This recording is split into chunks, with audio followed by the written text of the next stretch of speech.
The peace chamber, they called it the Nexus Ring, a crown of diplomacy floating in silent orbit around the neutral world of Polaris 7. Built with glass floors, silver alloy beams, and an artificial scent designed to calm over 89% of known species. The station was supposed to symbolize unity, but on this day, unity was cracking. Commander Eli Mercer stood at the edge of the central debriefing chamber. Hands behind his back, face neutral, chewing gum like a man who wasn't supposed to be there. His dark gray uniform was plain, a sharp contrast to the ornamental garbs worn by representatives from across the galaxy. His sleeves were rolled up, no medals, no visible rank, just a quiet, unsettling calm. He was Earth's peace observer, officially. Unofficially, no one really knew. That was the problem. Across the room towered Warlord Zorak of the Tyrevol Dominion, a broad-shouldered, exo-armored brute with gleaming crimson scales and ceremonial armor engraved with hundreds of victories. He hadn't spoken to Eli since arrival, just stared. Now, the stare twisted into a sneer. "Are you always chewing?" Zorak asked, his voice like grinding stone. "Just gum," Eli replied, blowing a soft bubble. "Keeps the jaw loose. Helps me think." Zorak's claws clicked against his thigh plates. "You insult this chamber with your posture, human?" "Didn't mean to." "Just standing." Eli nodded toward a glass panel etched with the Galactic Unity Creed. Pretty words. Other delegates, avians, silicon forms, aquatic minds in containment suits, watched the exchange in rising silence. High Mediator Rockin, a translucent species from the Vel Collective, hovered into place. "Let us proceed. Today we demonstrate interspecies cohesion maneuvers. Each species will showcase non-lethal conflict response. No observers may interfere." "Understood," Eli said, not moving an inch. "I'll just watch." The first drills were routine. The Zen walked in. Synchronized triangular formations. The Volari used ripple-based movement fields. Even the Alari, who barely had limbs, demonstrated sonic pulse defense. Eli leaned toward a nearby delegate, a jittery six-eyed creature from the Ikanth League. "Do you guys actually fight like this?" The Ikanth twitched. "This is tradition," Eli chuckled. "Looks like interpretive dance." "From a wedding?" Gasp echoed. Several species turned toward him, offended. The room chilled.Zorak stood. "Speak again," he growled, stepping forward, "and I will educate you on Tyrevol discipline." Eli tilted his head. "Already got a diploma in sarcasm, but thanks." Without warning, Zorak lunged across the floor. It was fast, faster than most creatures could track. His clawed hand struck Eli across the face with a sharp crack, loud enough to stop every breath in the room. The gum fell from Eli's mouth. A red mark bloomed on his cheek. The floor beneath his boots hummed as the shock of the moment spread. Through the walls, through the data feeds, through every watching diplomat's core, Zorak straightened proudly. There, the lesson. Eli slowly turned his head back toward him. He licked the inside of his cheek, then nodded. "You get one free shot," he said. His voice was even. Too even. That was it. Zorak's smile widened. "Then take your... He didn't finish. Eli moved. There was no warning. No drawn breath. No flex of muscle. Just motion. In less than 2 seconds, Eli's left hand gripped Zorak's mandibles and locked them shut. His right elbow slammed upward under the alien's chin, driving into the bone plate with enough force to crack it. Simultaneously, his knee exploded into Zorak's abdomen, lifting the warlord off the ground. Then Eli twisted his entire body, using the warlord's own weight, momentum, and armor against him. Zorak slammed down, his skull striking the floor with a sickening finality. Silence. The kind of silence you only hear in places where nothing living dares to breathe. Eli stood over the body and exhaled, steady as before. "You don't slap someone chewing gum," he said. "It's just rude." Security guards stormed in, unsure whether to fire or freeze. Most just stared. "I'll come quietly," Eli said, raising his hands. I understand diplomacy. One of the guards, a scaled amphibian with shaking hands, pointed a weapon, but didn't fire. Another approached cautiously. Eli turned to the Econth delegate, the same one who'd flinched earlier. Hey, little guy. Do me a favor? My notebook's in the side room, black cover. Smells like coffee. The delegate blinked. You want a notebook? I gotta write an apology, Eli said, as two guards placed cuffs on him, or something that looks like one. As they led him away, he glanced over his shoulder. Also, someone should clean up that mess. Pretty undignified, leaving pieces of skull all over the place. The chamber door sealed with a hiss. Behind them, Zorak's body lay limp, not breathing, not twitching. The most feared warlord in 2 sectors, dropped without a weapon drawn. Nobody. Spoke. One delegate, a crystalline being with multiple voice frequencies, finally broke the silence. Did he say gum? Up in the observation deck, Intelligence Overseer Renok of the Varian Data Collective sat frozen. He reviewed the footage again, and again he ran frame-by-frame replays. Noticed the blink before the strike. The calm after. His species did not believe in coincidence. And as he stared at Eli Mercer's still face, Renok whispered aloud, Earth did not send a man to watch. They sent him to be seen. Asterisk, the strike, the holding cell was colder than protocol. The temperature regulators had been adjusted manually.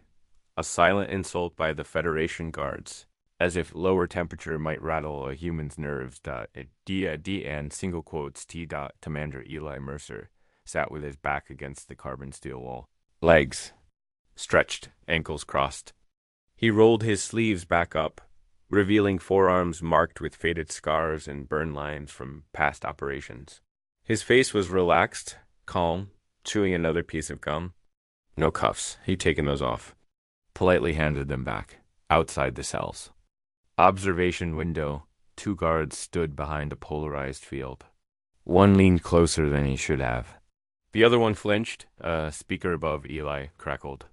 You crushed the skull of a galactic warlord, said a voice. Smooth, mechanical, genderless.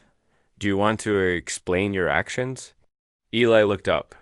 I was assaulted, he said. I responded. You responded by disabling a delegate of the Tyrval Dominion in front of 70 witnesses. 67, Eli corrected gently. 3 were blind or non-visual species. They heard it, though. A pause. We reviewed your neural scan. There were multiple options available. You could have disarmed him, dodged, de-escalated. True. Eli stood, stretched slightly, and smiled at the ceiling. That's your first mistake, thinking I didn't choose that outcome. You admit the attack was intentional? I'm not admitting anything, Eli replied, running a hand through his short hair. I'm just saying. You're asking the wrong question. Outside, the guards exchanged a look. Neither spoke. We are placing you under formal tribunal review, the voice continued. Federation law applies. I read the brochure, Eli said. The voice cut off. Silence. Again, in the sublevels of the Nexus ring, 5 floors beneath. Varian analyst Renok watched the footage loop again. Dozens of angles, biometrics, micro-muscle movements. He'd studied war his whole life. No race in the Federation trained for instinctive violence like that, unless that violence had a structure. Unless it was learned. Computer, he whispered. Cross-reference Eli Mercer's movements with Earth's Tier 4 military doctrines. A SoftBank match detected. Tier 4 cold response. Covert planetary neutralization protocol. His breath caught. That level of response was not meant for diplomatic facilities, not for peace. And yet Mercer had activated it with one strike. One calculated assault. In a place supposedly protected by every code in the Intergalactic Charter. The Variants had a saying, nothing just happens. Everything is placed. And Renok knew something had just been placed. On purpose. Inside the Federation Council chamber, chaos whispered under polished silence. Delegates stood in hushed circles. Nervous eyes darted toward the recording display. Hovering midair, still frozen on the final frame of Zorek's limp body on the floor, High Mediator Trivix buzzed angrily. This cannot be allowed to stand. Earth must be sanctioned. Sanctioned? Asked another, from the aquatic sealed. Droani, do you see what that human did? Zorek was armed. The human used nothing but positioning and mass displacement. That was mass displacement, murmured an avian delegate. Of the skull. Crystalline Visa, the session's moderator, rippled faintly with light. Zorek violated non-aggression. Protocols first. The human killed him. The room pulsed with heated waves, but in the far corner, Vorek's representative Skarnva, an insectoid of subtle movements and sharp speech, tapped a talon against the floor and asked the only question that mattered. Was that instinct? He asked, or message? No one answered, because they all knew it was both. Asterisk. Back in the holding chamber, Eli sat again, chewing slowly. A red light blinked above the door. He looked at it, then toward the camera in the upper corner. They're watching. He murmured dot, and somewhere far above, cloaked just outside sensor. Range, a vessel drifted in silent orbit. The EHS Whisper Wind, human stealth corvette. Unarmed on the surface, but its crew wasn't ordinary. It held only 12 passengers, each trained in contingency protocols, activated only when a designated signal went live. Commander. Mercer had triggered that signal with a subdermal micropulse. The moment Zorek raised his hand, the Whisper Wind crew was now awake. Operative Lex groaned as she slipped into her boots. He really did it, didn't he? Captain Jules nodded grimly. Time to initiate Phase 2. On the viewing screen, the last message from Eli Mercer replayed on loop. If I go silent or get detained. Assume the council blinked first. Jules tightened her grip on the console. Looks like they blinked. In the Nexus Ring's inner sanctum, Renok finally rose from his desk. He'd seen enough. Eli Mercer wasn't the problem. He was the demonstration. And worse, he wasn't the only one Earth had trained like that. The galaxy had feared Earth for its erratic history, its aggression, its unpredictability. What it hadn't realized, what was becoming clear now, was that Earth wasn't unpredictable at all. It was prepared. Asterisk. The interrogation the room was designed to unsettle. Cold walls, no corners, a single bench.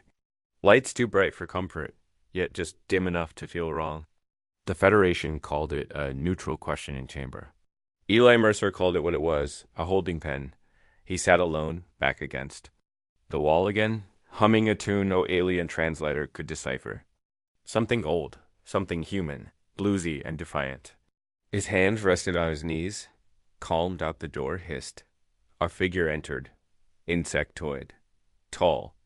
Carapached in blue-black armor. Two vertical eyes blinked independently. No weapons. No guards. Just a thin data slate clutched in one clawed hand. I am Bizarric. The creature said. Voice filtered through a translator embedded in its chest. Cultural analysis liaison for the diplomatic corps.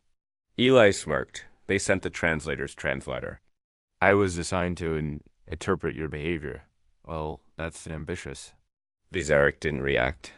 Instead, he sat on the bench opposite Eli, still keeping 4 meters between them.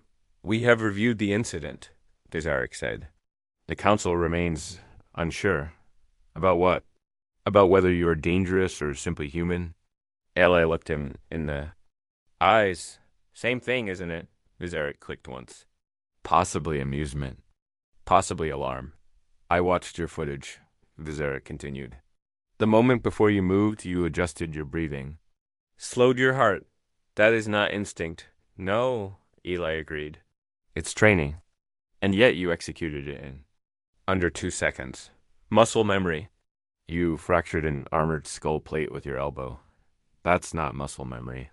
Eli leaned forward. You think we're a threat? I think, Bizarric said carefully, that your species is built different. Eli's smile faded. You're not wrong. At that same hour, variant analyst Renak was compiling the largest file his station had ever processed on a single individual. Mercer's neural data from the strike alone had triggered 18 alerts in the Federation's behavioral anomaly systems.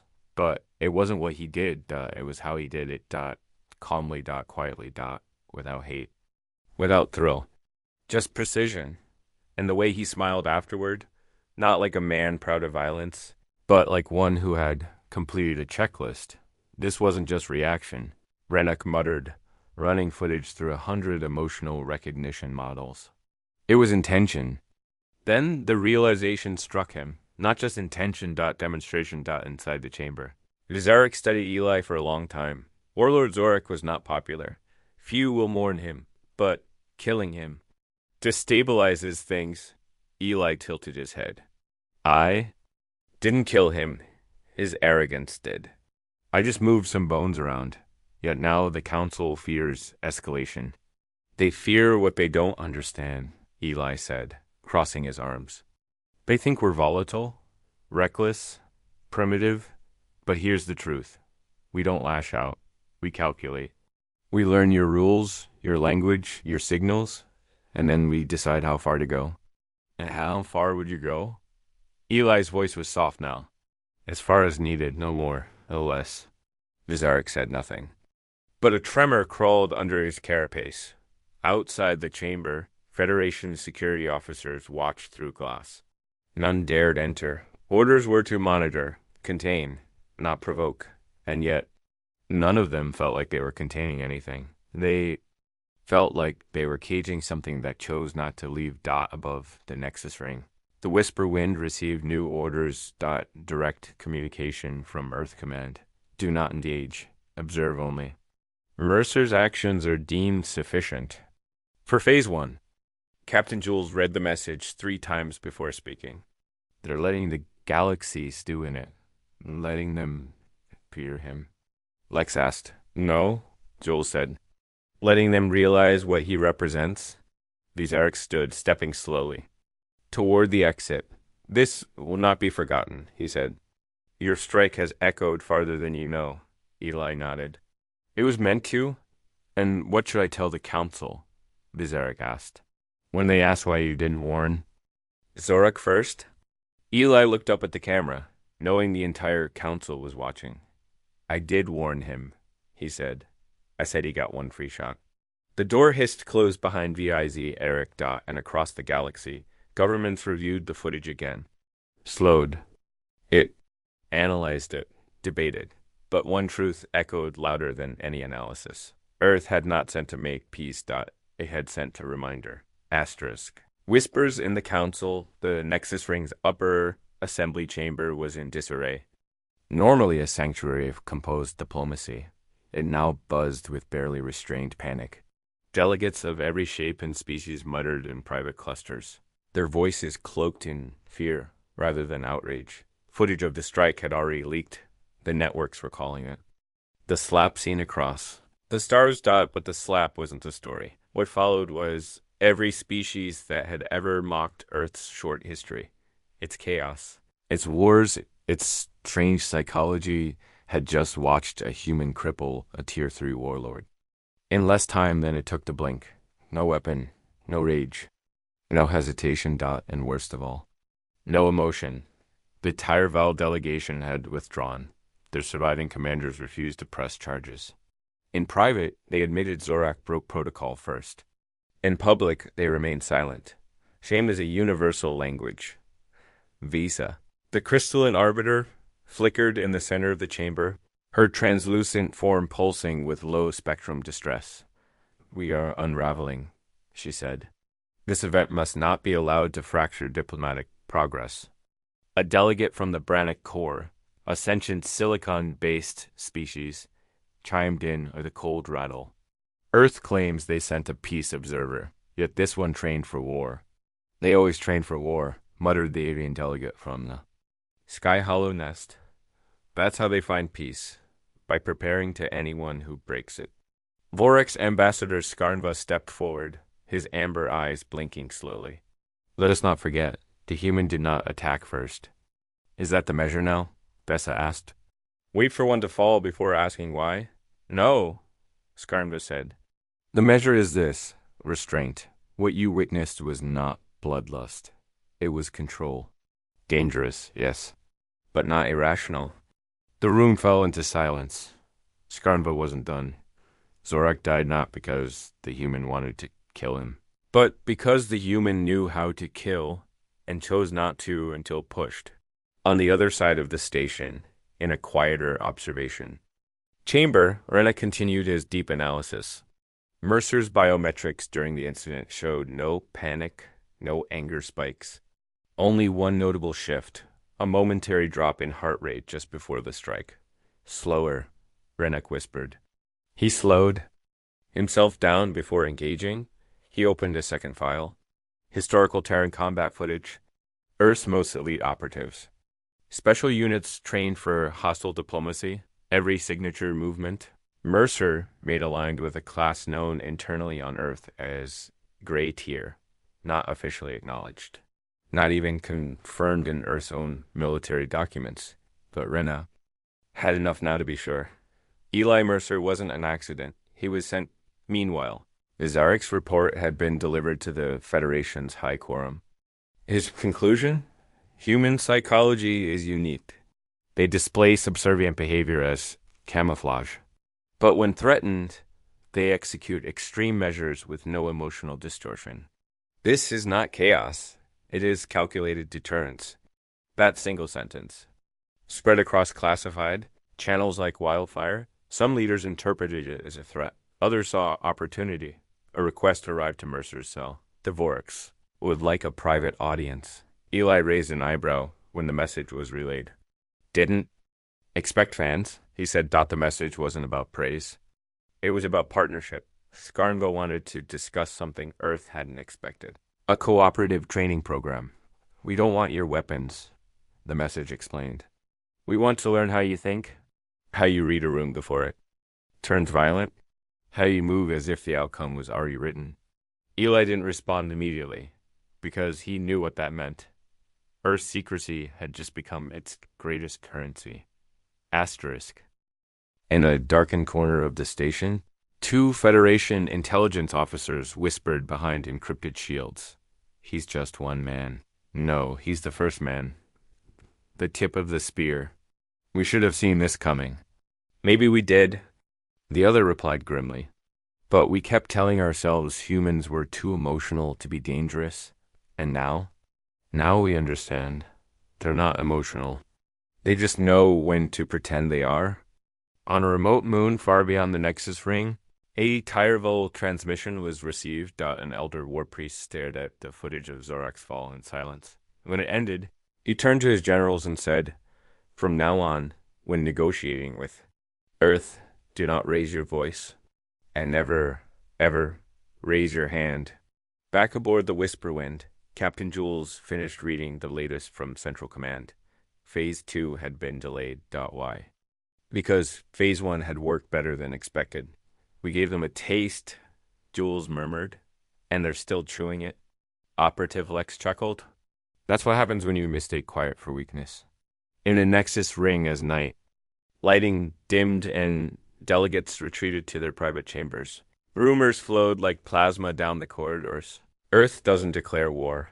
Earth doesn't posture. Earth sends one man. And sometimes, that's all it takes. Asterisk, Dvorak's proposal. A meeting was held in one of the most secure chambers of the Nexus ring. A vault-like structure shielded from all surveillance, even Federation oversight. The walls were lined with signal scrambling. Hexite panels. Only one entrance. No windows. Just the central table and 2 chairs. On one side sat Commander Eli Mercer, posture relaxed but alert. On the other, Ambassador Skarnva of Dvorak's collective, a spindly, chitin-armored diplomat whose species evolved to sense intention through subtle shifts in pheromone and breath. This was no ordinary diplomatic offer. It was the kind of quiet moment that shifted galactic policy without anyone realizing it until years later. Skarnva spoke first. "We wish to learn," he said. "Not your weapons, not your strategies, your mentality." Eli leaned forward. "You mean the part where I broke someone's skull in front of 70 galactic leaders?" "No," Skarnva replied. "The part where you decided to wait first? That's what interests us." Elsewhere, News of the proposed human-Vorix alliance sparked alarm across council ranks. Earth, long considered a wild-card species, was now being courted by one of the oldest intelligence-based civilizations in the galaxy. Renak, watching the encrypted reports in his sublevel lab, felt his internal organ structure tighten. If the Vorix adopt human conflict reasoning, he muttered, we will not be able to predict outcomes anymore. His data models showed rising spikes in fear metrics. Several species, previously dismissive of humanity, now filed emergency motion requests to review Earth's place in the Federation altogether, but nothing would move fast enough to stop what was already forming. Back in the sealed chamber, Eli listened carefully. We're not interested in domination, Skarnva said, but our species has evolved without natural predators. We've mastered caution. Caution prevents conflict. Until someone like Zorak walks into the room, Eli replied. Skarnva clicked once. Yes, we could read his aggression, but we could not counter it. We don't understand your kind of patience. You waited, then acted only once. Because once is all I needed, Eli said. We don't fight to prove anything. We fight to end it. Eli thought back to his earliest days on Earth. Training in deep Arctic ranges, learning how to slow his breathing in below freezing storms. Simulations where he had to make life and death calls in crowded cities with civilians everywhere. Human operatives weren't just built to fight, they were built to blend. Outlast. Skarnva watched him in silence. Would you consider joining a knowledge exchange with the Vorix? Eli raised an eyebrow. You want to trade? No. We want to understand. You see patterns we miss? You detect danger without being told. You walk into a room already knowing how it might burn. We wish to see the galaxy through human threat calculus. Eli gave a short laugh. You're the first species to call it that. Skarnva nodded. That's because most species fear what they don't name. We prefer to label it and then prepare. A soft alert pinged in Eli's subdermal implant. A private signal from the Whisper Wind. Message. Stage 2 pending. Hold response. He tapped his fingers on the table once. I can't authorize anything. He said carefully, I'm still technically under detention. Skarnva leaned forward. You'll be released soon. How can you be sure? The Vorix's voice lowered. Because you've already proven your point. Minutes later, Vizarek entered Eli's holding cell once again, this time without guard escort. You're being released, he said. Really? Eli stretched. What changed? Someone at the council reviewed your full psychological profile. Realized that detaining you further doesn't reduce the threat. It escalates it. Eli smiled. Smart species. They're learning. As Vizarek turned to leave, he paused. He said something during our last meeting, that people were asking the wrong question. Yeah, Eli replied, and they kept asking why I did it. And they should have asked. Eli stood, walking toward the exit. They should have asked, what happens now? On the upper deck of the Whisper Wind, the crew received the order, stand down. Operation complete. Captain Jules exhaled. He pulled it off. Just one strike, and the whole galaxy's looking at us different. Correction, like said. They're finally seeing us for what we are. Back on the Nexus ring, Skarnva updated his private log. The humans do not fight like animals. They fight like mathematicians. Every movement, every pause is an equation with survival as the only variable. I do not fear Earth. I fear a galaxy that doesn't learn from them. And across a dozen systems, military councils rewound the footage again, slowed it, studied every angle, Eli Mercer's movements, every shift in weight, every breath. Before the strike, what terrified them most was not the violence, It was how calm he had been, how perfectly human that moment truly was. Asterisk. Calculated retaliation. The Whisper Wind disengaged its cloaking field for exactly 7 seconds. Just long enough to let every orbital sensor in range catch a glimpse. Not long enough for targeting locks. Just long enough to be noticed. Message sent. Message received. Inside the Nexus ring. A dozen command feeds lit up with alerts. Military vessels pinged for tactical readiness. 3 species issued silent evacuation protocols for their diplomats. Yet the Whisper Wind made no aggressive moves. It didn't have to. Captain Jules stood at the observation deck, watching the silent chaos unfold on distant sensors. They're panicking, she said. Lex, arms crossed, grinned. All from a single operative. Not just any operative, Jules replied. Mercer was our contingency. And that contingency had been executed perfectly. In the diplomatic corps, Eli Mercer walked freely now. No guards, no cuffs. Just eyes watching him from behind windows, across corridors, through mirrored walls. They didn't understand him, but they feared him. And fear, Mercer knew, was leverage. Vizaric caught up to him as he neared the station's central transit ring. You're leaving? Mission's complete, Eli said. Time to disappear again. The insectoid tilted his head.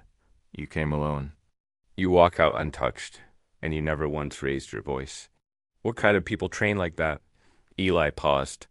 People who weren't supposed to survive the planet they came from. So we didn't just survive, we adapted, and then we planned. For what? For the day everyone else noticed. In the upper assembly hall, the Federation Council met again, this time behind sealed walls, privacy shrouds, and multi-layer encryption. The subject, Earth. The debate, contain, isolate, or concede? Vesa, shimmering softly, opened the meeting. This is no longer about a strike. It is about perception. Earth allowed one man to destabilize a Tier 3 commander.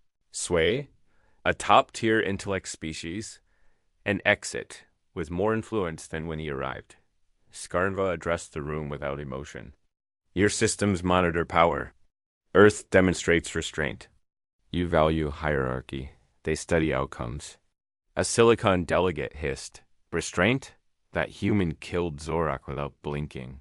No, Skarnva said calmly. He could have ended 3 more delegates during that same motion. He didn't. That's restraint.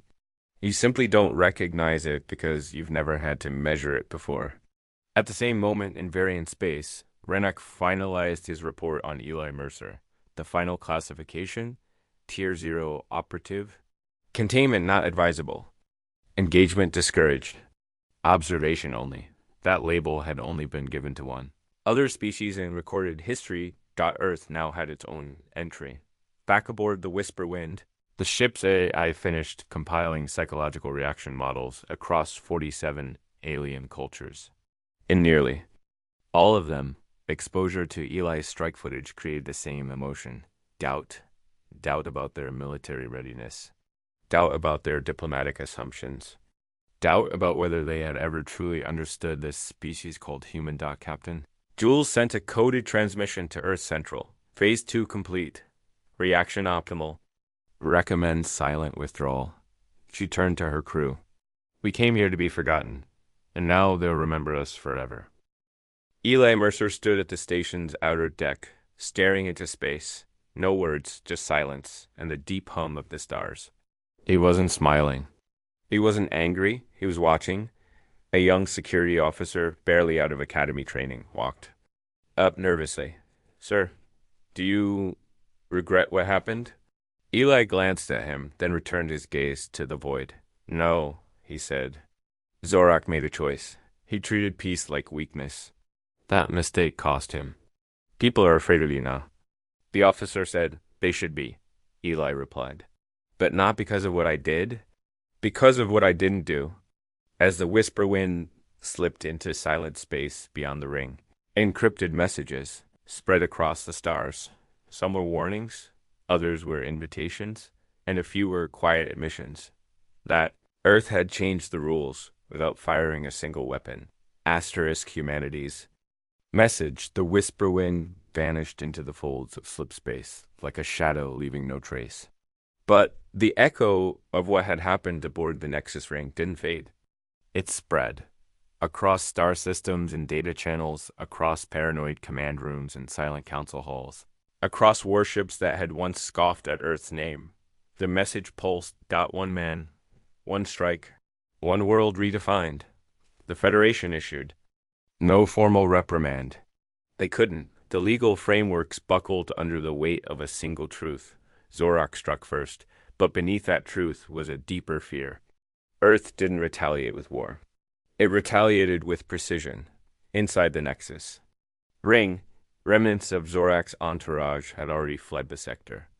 Their species, known for power and intimidation, had lost something far worse than a warlord. They'd lost face, and the species that replaced them at the top of every intelligence watch list. Earth, Skarnva submitted his final report to the Vorix.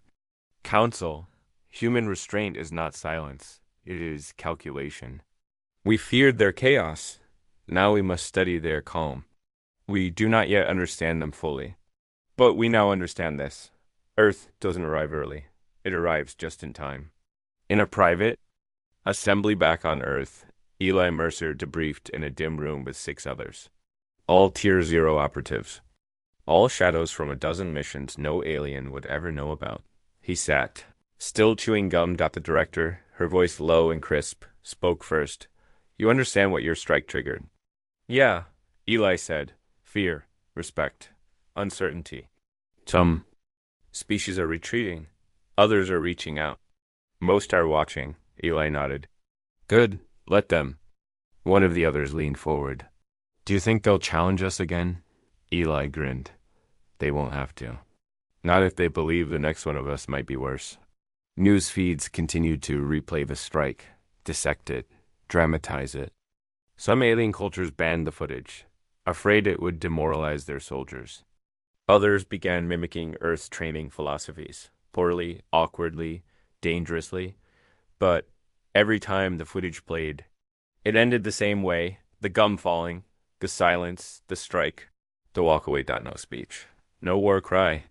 No demand. Just action.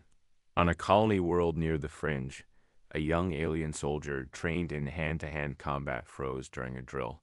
His instructor shouted, "Why did you stop?" The trainee shook his head. I saw his face again. The human. And the instructor, once proud of his military heritage, didn't mock the fear. He felt it too. In a secret archive of the Federation's Strategic Threat Index. A new directive was drafted. Not a warning, a doctrine. Do not antagonize unarmed humans. They are not unarmed. They are waiting. One cycle later, the Nexus Ring hosted a new diplomatic event. More security. More caution. More measured tones in every voice. Earth's new observer was present. This time, a quiet woman in a civilian coat. She smiled, listened, and said very little. When asked if she was a soldier, she only replied, "No, just here to observe." And suddenly, no one wanted to find out what she really was. Far above, the whisper wind watched in orbit. Cloaked once more, Captain Jules looked out at the station and muttered to herself. They thought it was about dominance. But it was always about message control. Lex chuckled. You think they got the message? Jules grinned. Oh, they got it. And now they'll never stop hearing it. Because Earth doesn't make declarations. It makes examples. And sometimes one is all it takes. Asterisk.